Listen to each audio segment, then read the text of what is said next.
মালয়েশিয়ায় দ্বিতীয় নিবাস গড়ায় পঞ্চম স্থানে বাংলাদেশিরা। বিস্তারিত জানতে ভিডিওটির শেষ পর্যন্ত দেখুন।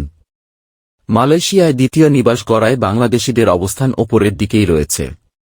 দেশটির Malaysia my second home MM2H কর্মসূচিতে অংশগ্রহণকারীদের তালিকায় বাংলাদেশিদের অবস্থান পঞ্চম।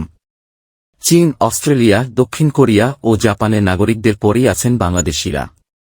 চলতি বছরের ৩১ জানুয়ারি পর্যন্ত মালয়েশিয়ায় দ্বিতীয় নিবাস করেছেন ৩,৬০৪ জন বাংলাদেশি। মালয়েশিয়ার পর্যটন, শিল্প ও সংস্কৃতি মন্ত্রী দাতুক সেরি টিয়ং কিন সিং সম্প্রতি দেশটির সংসদে এ তথ্য দিয়েছেন বলে জানিয়েছে স্থানীয় গণমাধ্যম মালয় মেইল। সংসদে দেয়া লিখিত বক্তব্যে মন্ত্রী দাতুক সেরি টিয়ং জানান, ২০২৪ সালের ৩১ জানুয়ারি পর্যন্ত মালয়েশিয়ায় সক্রিয় সেকেন্ড হোম পাসধারী ছিলেন ৫৬,০৬৬ জন। তাদের মধ্যে যেমন অংশগ্রহণকারী বা পার্টিসিপেন্ট পাসধারী আছেন, তেমনি নির্ভরশীল পাসধারীও রয়েছেন। মন্ত্রীর দেওয়া তথ্যানুসারে মালয়েশিয়ায় দ্বিতীয় নিবাস গড়ায় সবার শীর্ষে আছেন চীনা নাগরিকেরা, এই সংখ্যা ২৪,৭৬৫ জন। এরপর আছে যথাক্রমে অস্ট্রেলিয়া, দক্ষিণ কোরিয়া, জাপান ও বাংলাদেশের নাগরিকেরা। অস্ট্রেলিয়া থেকে ৯,২৬৫ জন, দক্ষিণ কোরিয়া থেকে ৪,৯৪০ জন এবং জাপান থেকে ৪,৭৩৩ জন MM2H কর্মসূচিতে অংশ নিয়েছেন। যুক্তরাজ্যের আছেন ২,২৩৪ জন।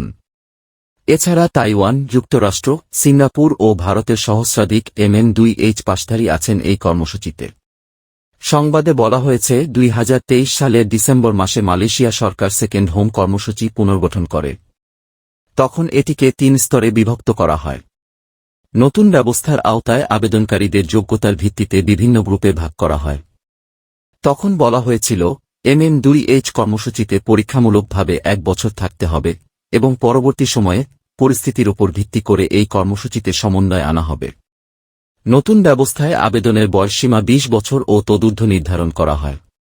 মূলত আর্থিক সক্ষমতার ভিত্তিতে আবেদনকারীদের বিভক্ত করাই ছিল ৩ স্তর বিশিষ্ট ব্যবস্থার প্রধান লক্ষ্য।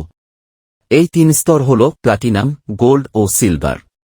প্লাটিনাম স্তরের আওতায় অংশগ্রহণকারীদের অবশ্যই ৫০ লাখ রিঙ্গিত, গোল্ড স্তরে ২০ লাখ ও সিলভার স্তরের অংশগ্রহণকারীদের ৫ লাখ রিঙ্গিত স্থায়ী আমানত থাকতে হবে।